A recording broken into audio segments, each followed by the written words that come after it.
Tõepoolest, ootamatu pööre USA ja Kuuba suhetes. USA president Donald Trump vihjas võimalusele korraldada uus sõjaline operatsioon, seekord Kuuba vastu.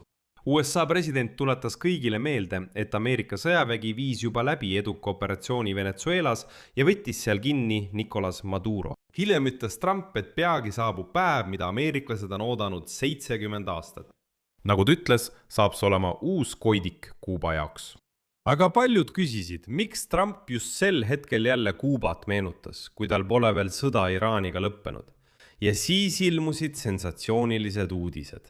Selvus, et eelmisel päeval pidasid USA välisministeeriumi esindajad Havannas, Kuuba pealinnas, kohtumise Kuuba ametnikega, sealhulgas vananeva diktaatori Raul Castro pojaga, et kutsuda üles austama demokraatlikke ja majanduslikke vabadusi ning hoiatada nende eiramise ohtude eest. Ehk siis sisuliselt saabusid Ameerika ametnikud Kuubale läbirääkimisteks ja viimaseks hoiatuseks.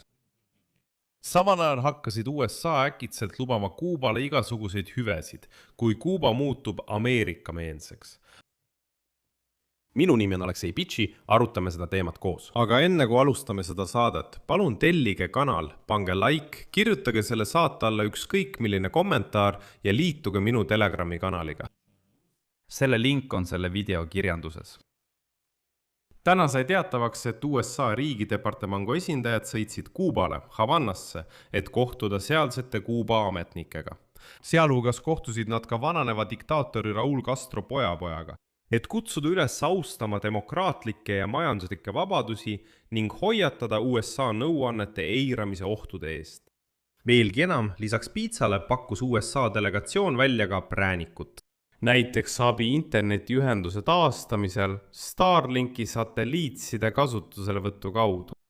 Kohtumine ise tähistab diplomaatilist läbimurret, kuna see on esimene kord, kui USA valitsuse lennuk maandus Kuuba territooriumil pärast seda, kui president Barack Obama külastas Kuubat 10 aastat tagasi, püüdes suhteid lähendada, kuid praegune olukord erineb väga palju sellest, mis oli 10 aastat tagasi, seekord Kuuba. Kuuba on sotsiaalsele kollapsile väga lähedal ning USA võimul on president Donald Trump koos välisministri Marco Rubioga, kes on kuubalaste järeltulija ja nemad on palju vähem valmis järeleandmisi tegema. Ja nüüd teatas kõrgetasemeline välisministeeriumi ametnik, et toimus mitu kohtumist, kuid keeldus osalejate nimesid avaldamast välja arvatud üks, Raul Guillermo Rodríguez Castro, see on Castro lapselaps. Известный как Раулито младший. Castro peetakse USA-s oma vanaisa de facto esindajaks, kes jääb Kuubal tegelikuks võimuks.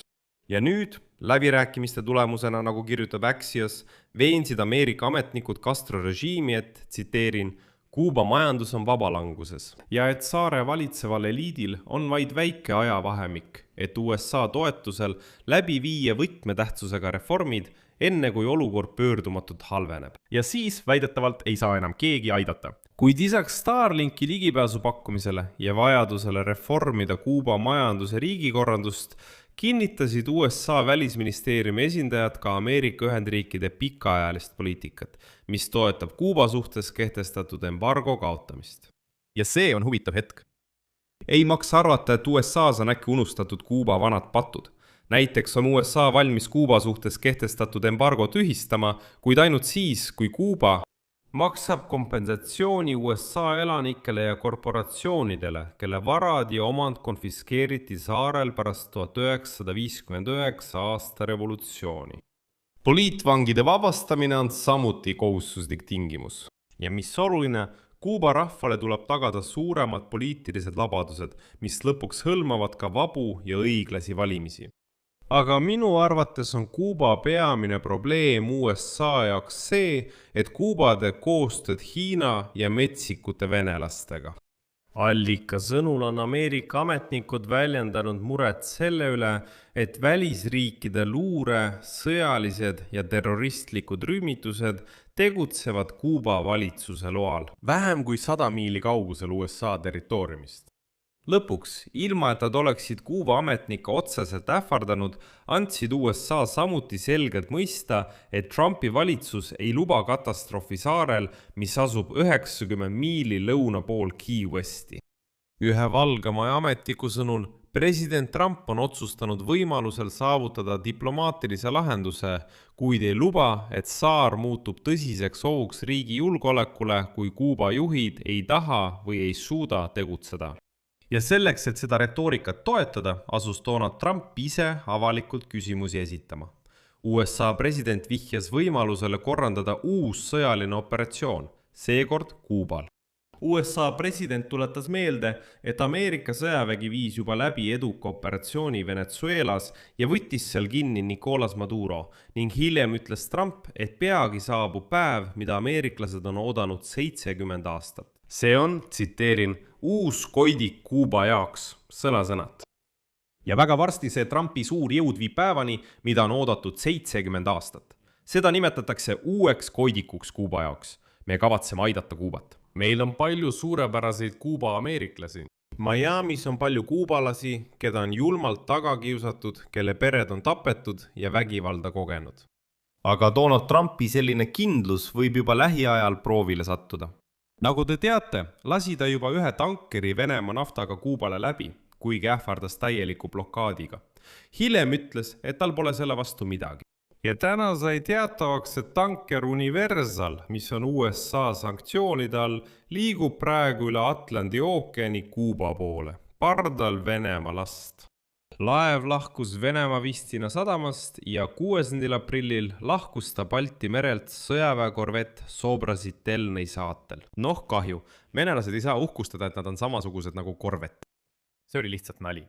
Edasi võttis tema saatmise Atlandi ookeanile üle Musta mere laevastiku fregatt admiral Grigorovitš. Lisaks sellele on ilmselge, et Venemaa üritab praegu seda lasti Kuubale toimetada. Ja eelmisel päeval ütles seal Sergei Lavrov, Venemaa Föderatsiooni välisminister, et hoolimata kõigist Trumpi avaldustest teevad nad Kuubal ikkagi seda, mida nad tahavad.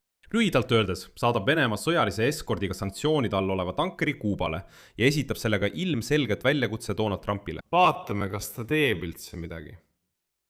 Siia panen 3 punkti. Kirjutage oma arvamuse ja järeldused selle video alla kommentaaridesse. Telli kanal, vajuta kellukesele ja ära unusta panna laiki. Kui pead minu tööd oluliseks ja vajalikuks ning soovid toetada selle YouTube'i kanali tööd, saad seda teha rahaliselt, tehes alletuse või tasulise sponsortellimuse vastavate linkide ja rekvisiitide kaudu. Selle video kirjanduses või teie ekraanil oleva QR-koodi kaudu. Sellega on kõik, hoolitsege enda eest, kõike head kõigile!